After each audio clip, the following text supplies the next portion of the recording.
Dear friends, आज के video का टॉपिक जरा सुनिए और आनंद लीजिए और ऑब्वियसली ये आपकी आंखें भी खोलेगा और ये हमारी परंपरा के अनुसार चैलेंजिंग भी है। माने आप इसको डिनाई करेंगे तो आपको इसका इनाम मिलेगा, पुरस्कार राशि मिलेगी, तो धनार्जन का ये बहुत अच्छा सोर्स है।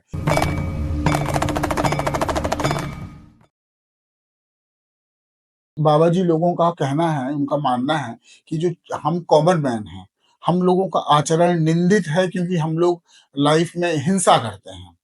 और वो नहीं करते, इसलिए वो व्यासपीठ पर बैठकर अहिंसा की बातें करते हैं। और जो कॉमन मैन है, जो खेती कर रहा है, व्यापार कर रहा है, कुछ भी कर रहा है, उससे जाने अनजाने में हिंसा होती है इन लोग के हिसाब से। और ये उस हिंसा का प्रायश्चित करने पर भी बल देते हैं, और उसके प्रायश्चित करने में ऑब्वियसली दान देना पड़ता है, और दान भी घूम फिर के बाबा जी के पास पहुंच जाता है। तो इसके विशियस सर्किल को समझिए कि व्यास गद्दी में बैठकर या ऊंचे आसन पर बैठ के ये पहले आपके आचरण को निंदित बताएंगे कि आप हिंसक हैं, और इसके लिए मुक्ति से कहते हैं ना, बिल्ली मर गई तो आप सोने की बिल्ली चढ़ा दीजिए। बस समझ जाइए, संकेत में वही है कि चूंकि आपसे बिल्ली मर गई है तो आप सोने की बिल्ली चढ़ाएंगे, पंडित जी को देंगे, तो आपका पाप जो है वो शून्य हो जाएगा।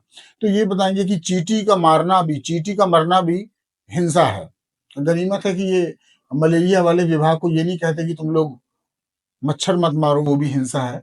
तो ये चींटी का मारना भी हिंसा। इसके एक स्टेज आगे जाके ये भी बताया जाता है कहीं-कहीं कि जो आपके साँस लेने में जो यूनिसेल्युलर माइक्रो ऑर्गेनिज़्म जो मरते हैं, वो भी हिंसा है। इसलिए हमको साँस लेते समय भी ध्यान रखना चाहिए। तो अब जरा गौर से सुनें, यदि वास्तव में यूनिसेल्युलर मतलब एक कोशीय, यदि यूनिसेल्युलर माइक्रो ऑर्गेनिज्म मतलब सूक्ष्म जीव, यदि एक कोशीय सूक्ष्म जीव के मरना भी हिंसा की पैरामीटर में आ रहा है, तो मुझे आप बताइए, आपका और हमारा और किसी भी जीव का जो जन्म हुआ, इवन यदि भगवान भी इस धरती पे जन्मे हैं, तो उनका जन्म भी जो डे वन जो फर्टिलाइजेशन था, तो क्या वो ओवम और स्पर्म के मिलन या भिड़ंत का नतीजा नहीं था?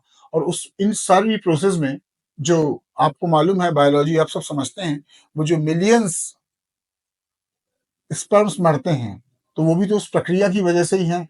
तो या तो फिर ब्रह्मचर्य को ही आप एकमात्र पुण्य डिक्लेयर कर दीजिए। तो कहने का मतलब ये हुआ कि चाहे कोई बाबा जी हों, चाहे कोई भगवान जी हों, चाहे कोई देव-दूत हो, यदि वो जन्मे हैं, तो वो जन्म की जो प्रक्रिया है, उसमें भी एक किस्म, यदि आप जीव हत्या को, जीव हिंसा को हिंसा मान रहे हैं और इस किस्म की परिभाषा और इस किस्म का माइंडसेट रख रहे हैं, तो वो तो जीवन का जो प्रथम दिन है, वहीं से हिंसा की शुरुआत है। जीवन की जो आधार भूमि है, वो ही हिंसा है।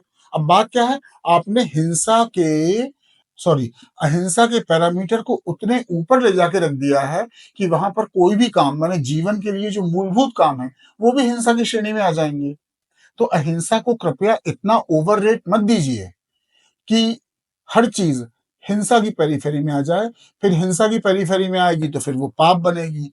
पाप है तो फिर उसका परिणाम भोगना पड़ेगा, या फिर उसका प्रायश्चित करना पड़ेगा। प्रायश्चित के लिए आपको दान करना पड़ेगा। मतलब आप एक बेवकूफ़ी के दुष्चक्र में फँस जाएँगे। इसके अपोज़िट में जो मैं आपको एक बात बता रहा हूँ, कोई बहुत बड़ी रिवॉल्यूशनरी बात नहीं है, वो ये है कि यदि किसी शुभ उद्देश्य के लिए की जाए, तो वो जीव हिंसा भी हो, तो भी वो पुण्य है, वो कहीं से पाप नहीं है। मतलब यदि आपका इंटेंशन शुभ है, उसका परिणाम शुभ है, तो उसमें यदि जीव हत्या हो भी रही है, जीव हिंसा हो भी रही है, तो वो कोई हिंसा नहीं है, वो कोई हत्या नहीं है। हिंसा और हत्या को हर जगह जोड़ देने से अपने आप उसमें एक पाप बोध जन्मता है। आप सैनिकों के हाथ से खंजर ले लीजिए और उनसे भी भजन गवाइए, तो उसके बाद अंजाम ये होगा कि यहाँ पर बैठे हुए अहिंसा के प्रवचन देने वाले बाबा लोग, ये खुद ही हिंसा का शिकार हो जाएँगे और खत्म हो जाएँगे। और यदि आप अहिंसा को इतना परम मूल्य दे रहे हैं, तो कृपया मॉरिशस के डोडो पक्षी को अपना आदर्श पक्षी बना लीजिए, आदर्श प्राणी बना लीजिए, क्योंकि डोडो सब में परमात्मा को देखता था और उसको किसी शत्रु बोध होता ही नहीं था। पोर्चुगीज़ आए, उन्होंने डोडो को खत्म कर दिया, वो पूरी पूरी कौम ही भगवान के पास पहुँच गई। तो वो अहिंसा की सबसे बड़ी पैरोकार, पक्षकार, वकील और जीता जाता नमूना, तो वो डोडो ही था। That's it.